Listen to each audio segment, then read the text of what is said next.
Well, welcome to the channel, viewers. I'm going to say it's pretty well over for Lydia Thorpe. I think she needs to be dismissed from the Australian Senate and revoked. All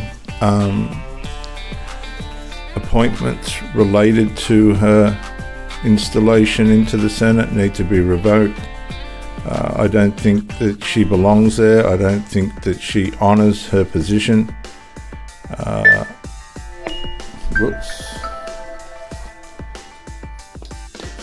And I don't think Australia needs her there. That's my opinion. What's yours? Let me know. Let's see what happens in this story. Darwin by Nova Peris, of course, the Australian Olympian champion and former Labor senator and Indigenous activist and Republican activist. Nova, good to catch up with you again. You've been such a strong voice for anti-Semitism too over the past year. You truly are a great Australian, and I admired the way you came out today to condemn what Lydia Thorpe had done. I mean, you're both Indigenous women, you've both served in the Senate, so your perspective was important. Give that to us now.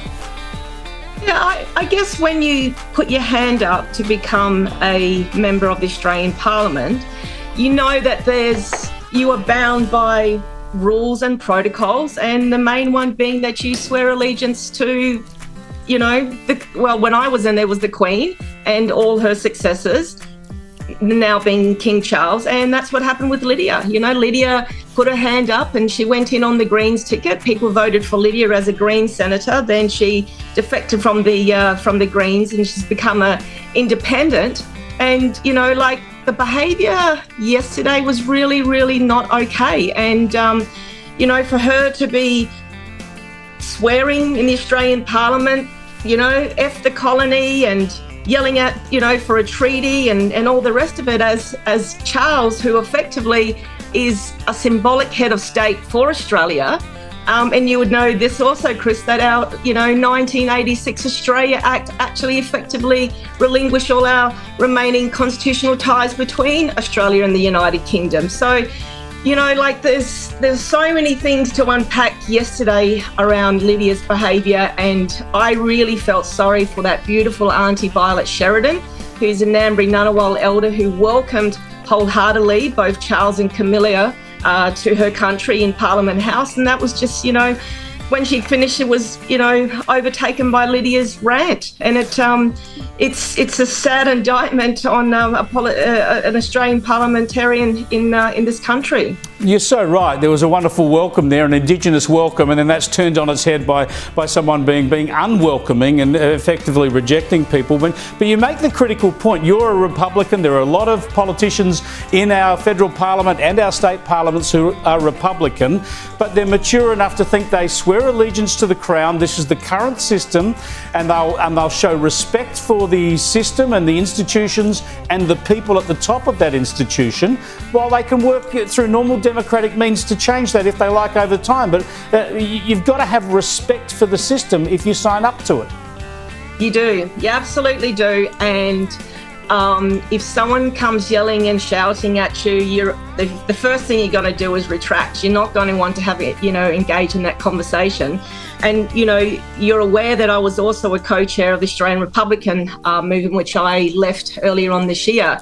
But I go way back to the 1998 Constitution Convention, and sadly we didn't get up in 1999, and it was on Albanese's agenda to go perhaps next year or the year after, but because of the failed referendum yesterday, no one wants to talk referendum anymore. Sure.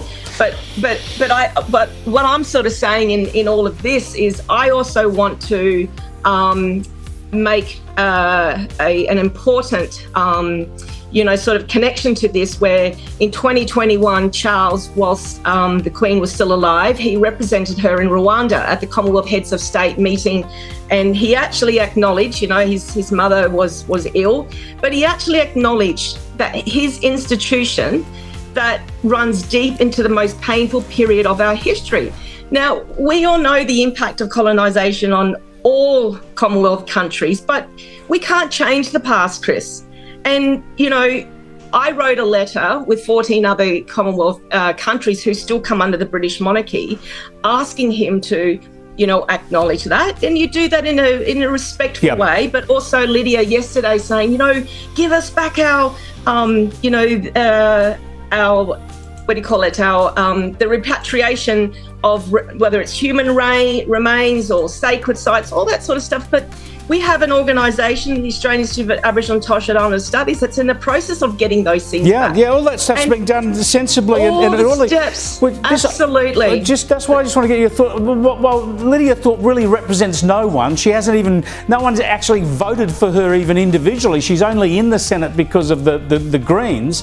But has she damaged the Indigenous causes? It's a particularly troubling and divisive time after The Voice and all the angst we saw last year. So for her to do this now, do you think it's damaging, or do you think all people on all sides will realise she's just a renegade with no manners? I think you have to take her as an individual, or you ask her to have all the people that she so-called represents to put their name forward, because I've had a lot of people, especially the older generation, say that it was a disgraceful and it's embarrassing the way she conducted herself.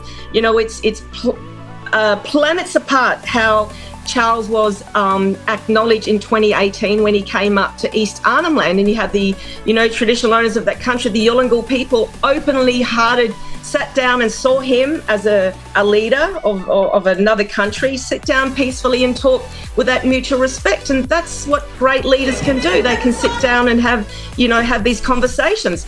But for her, who does she represent? Because I'm telling you now, I've also been inundated by a whole heap of non-Indigenous people to say, that is really sad. We actually feel sorry for you that someone's actually gone out saying that they represent Aboriginal people, when in actual fact, she doesn't. And, I also need to make comment about the fact that... Did you hear that? Lydia Thorpe does not represent Aboriginal people. Nova Peris. Yes, the Voice failed last year, but however, there were 19 out of 21 Aboriginal communities up here, 19 out of 21 that overwhelmingly voted yes. Now, she has said that she hates the colony, F the colony, but she swears allegiance to the Queen, accepts her assimilation. She's gone into the Australian Parliament, but she didn't want the Voice going into the Constitution because that was an act of assimilation.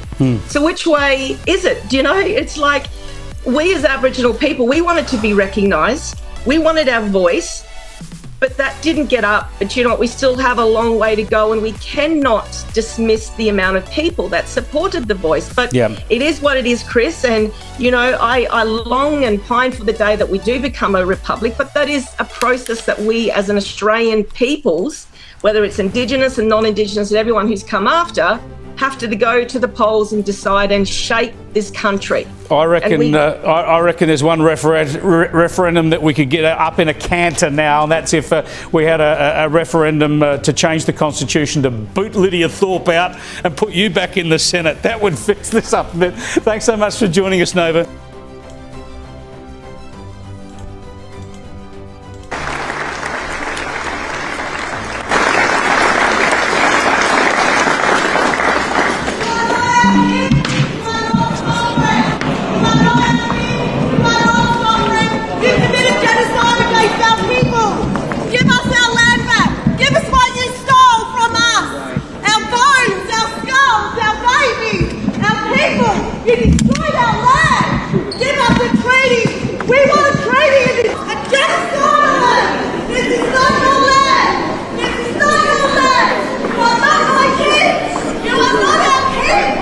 I think she needs to be dismissed from the Senate immediately. Nothing but trouble. Look at the indignation on the people. I don't know how Anthony Albanese can sit there and consider it to be a joke. She needs to be hauled in. Anthony Albanese is about as weak as you can get. She should have been hauled in, at least fined or charged for disrespect or something. But we're too weak these days. O'Brien and Stephen Senatiampo joining me now live. There you go. I never thought I'd be doing any live royal reporting, but you know, we live and we learn. Good to talk to you both. Your assessment first up, Susie, of how the royal visit's gone down and how bad the drama from Lydia Thorpe has been in amongst it all. Oh, look, I mean, I actually thought Lydia Thorpe's lowest moment was when she got chucked out of a gentleman's club for swearing obscenities at some of the patrons. Or perhaps when she said to a Liberal senator, well, you should have kept your legs shut. Well, she should have kept her mouth shut the other day. What an absolute disgrace for an elected member of Parliament, even though, as you say, she was elected as a Green. Who knows who she represents now? And I think it was really disgraceful the way that she behaved. And all it has done is set the Aboriginal cause back so far, and you know, so embarrassing for people, for you know, so upsetting for Marsha Langton, for, as you said, Auntie Violet, and really she should resign. She said, oh, I don't expect to be re-elected, I'm just going to sit this one out for the next 3.5 years. Well, what is going to be left of the Aboriginal cause at the end of that 3.5 years? What a disgrace. Yeah, she's a shocking individual. This is childish behaviour, and it's really disappointing. But Stephen, it gets to a bit of a problem here we have in politics. It happens lower houses and upper houses, state and federal, but it's where people can be elected under one banner and then resign from it, and of course they get to see out their term. It's especially bad in the upper houses, especially in the Senate, because you're only elected on a ticket. No one really knows your name. No one puts a tick alongside your name anyway. Plus, you're elected for 2 terms.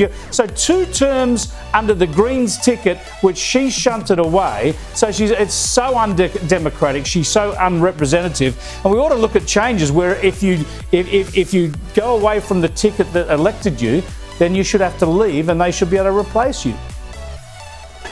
Chris, can I make 2 comments before we get to this? Firstly, I'm loving that you, an out and proud Republican, are reporting on the royal visit with such joy. So let me say that first. And secondly, every royal court needs a fool. And I think Lydia Thorpe has proved that she is that. But look, I don't know why we keep giving oxygen to this illegitimate senator who's taking our money under false pretences. Illegitimate because she doesn't believe in the institution which she serves. And secondly, false pretences because, as you say, she was elected as a Green, but now sits as an independent. And I think that's the referendum we need to have, and it'll get up with 100% support.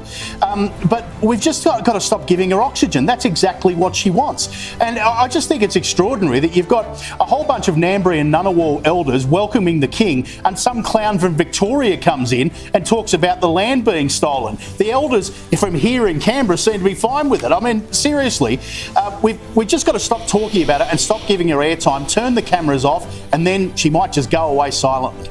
Yeah, well said there. And yeah, I am doing some royal reporting there. We've got full screen pictures there of where the royals disembarked. I don't know about joy. I tell you what, is very joyful to be describing Sydney Harbour and showing that to people around this country and overseas at the moment too. But there's been another ugly side to this, Susie, with a statue of Queen Victoria daubed in red paint overnight. This is where honestly, these disrespectful people have gotten to anybody or any cause. See, I don't actually mind this one so much because there was there's no active threat, this there's no violence that was done early. Oh, I don't actually mind this one too much. Blah, blah, blah. I'll show you what they did there. They defaced the... perhaps, but you know what? Keep away from the royals and let the rest of us enjoy the visit. Finished forever. It's ruined, tarnished, this will gladden your heart, Stephen, was the polling that shows the... Viewers, it's very, very sad what's happening in the weaknesses of our leadership. We have lost our way, unfortunately. We need to start to get a little bit of a handle on how disrespectful these people are, and instead of being weak, be a little bit more like Donald Trump and take some ownership for what is happening in our country. Make these people accountable and responsible. Bye for now.